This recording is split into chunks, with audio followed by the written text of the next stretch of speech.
If you've been staring at QuickBooks, trying to figure out qualified overtime and thinking, this should not be this hard, stay tuned. This video breaks it down. And if you want to talk to an HR expert, check out IDEO On Call. The link's in the description. All right, let's get into it.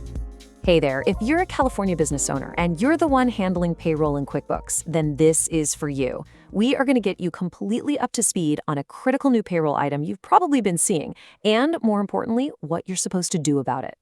So, if you've opened QuickBooks Desktop recently to run payroll, I'm sure you've seen this new line item pop up for your employees. It's called Qualified Overtime Tracking, and it probably left you scratching your head, thinking, what on earth is this, and what am I supposed to put here? Well, don't worry, we are about to make it all make sense. Okay, here's our game plan. We'll start with what this new item is, we'll touch on a key QuickBooks concept called embedded overtime, and then we're going to dive into the real heart of the issue, the big difference between federal and California overtime. From there, I'll walk you through exactly how to calculate it, even with double time, and we'll wrap up with a simple checklist you can use every week. All right, first up, let's figure out what this item even is and why it just showed up in your software out of the blue. You know, this isn't just some random update. It actually has real-world consequences for both you and your team. So this new tracking item is basically QuickBooks' way of responding to a federal law called the One Big Beautiful Bill Act, or OBBA. This law created a brand new tax deduction for your employees on some of their overtime pay. Now, the key word here is some. It only applies to that half-time premium, the 0.5 and time and a half, that's required by the Federal Fair Labor Standards Act, or FLSA. And here's the kicker. Especially for you as a California business owner, QuickBooks Desktop does not calculate this for you automatically. And that's because our overtime rules here in California are so different from the federal ones, the software just can't tell which part of the overtime pay qualifies. So what does that mean? It means it's on you to track it manually to stay compliant and, of course, to help your employees get this new deduction. Okay, to really get how this works inside of QuickBooks, we need to do a super quick detour and talk about something called embedded overtime. I know, it sounds technical, but I promise it's simple, and it's pretty important for making sure all this works the way it's supposed to.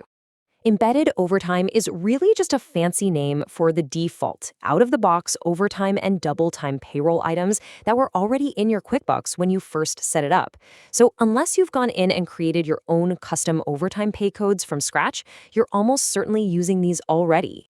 So why do we even care about these default items? Well, here's the deal. When you use these standard embedded items, you're making sure that any new tracking features, like this qualified overtime thing we're talking about, get applied to your employees correctly.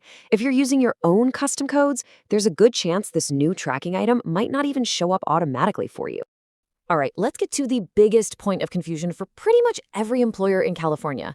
Honestly, understanding this one difference is the absolute key to getting your calculation right every single time.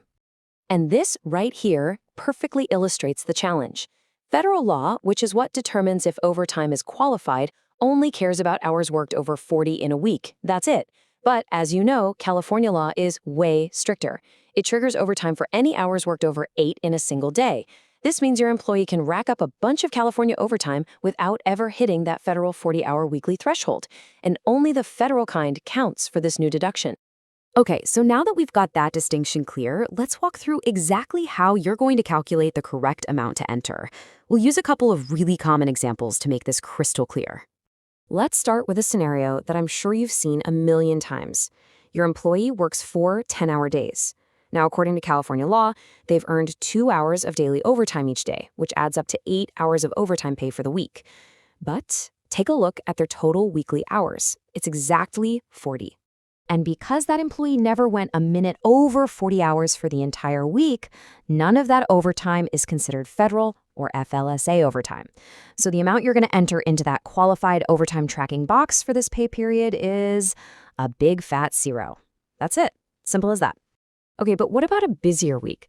Let's say your employee works 5 10-hour days for a total of 50 hours. Now we've got a situation where both state and federal rules apply, and this is where doing the calculation right is so important. So the formula here is actually pretty straightforward. First, you've got to find the number of federal overtime hours. That's just anything over 40 for the week. In our example, 50 minus 40 gives us 10 hours. Then, and this is the key, for those 10 hours only, you calculate just the half part of the time and a half premium. So if their regular rate is $30 an hour, the premium is $15. You just multiply those 10 hours by that $15 premium. And boom, there's your number, $150. So even though you actually paid a total of $450 in overtime wages that week, only this $150 premium portion is considered qualified for that federal deduction. This is the exact number that you're going to manually type into that tracking item on their paycheck. All right, I know what you're thinking. What happens when California's double time rules get involved? Well, the logic is actually very similar. We just need to add one more super simple step to our math. Okay, the absolute most important thing to remember here is that federal law doesn't even recognize double time. It's just not a thing for them. So the first question you have to ask is, were these double time hours worked after the employee had already hit their 40-hour weekly mark? If the answer is no, then the qualified amount is zero. But if they were, here's the easy trick. The qualified portion is just the total double time pay for those hours divided by 4. That's it.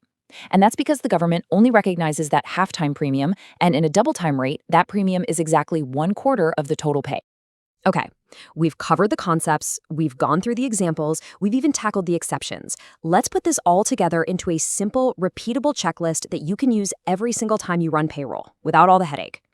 This 4-step process is going to be your new best friend on payroll day. 1. Add up the total weekly hours. 2. Subtract 40. If it's 0 or less, you just put in $0 and you're done. Awesome. If it's more, then 3, take those extra hours, multiply by the regular rate, and then multiply by 0.5. And 4, that final number is exactly what you type into the tracking field. That's all there is to it. In this chart really shows you why mastering that little manual checklist is so important if you're using QuickBooks Desktop right now.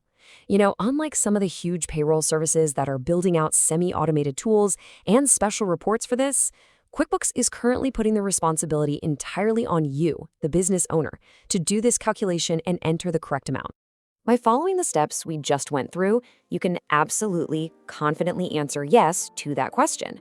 You now have a clear process to stay compliant, to handle California's tricky rules, and, most importantly, to make sure your employees can take full advantage of this new federal tax deduction.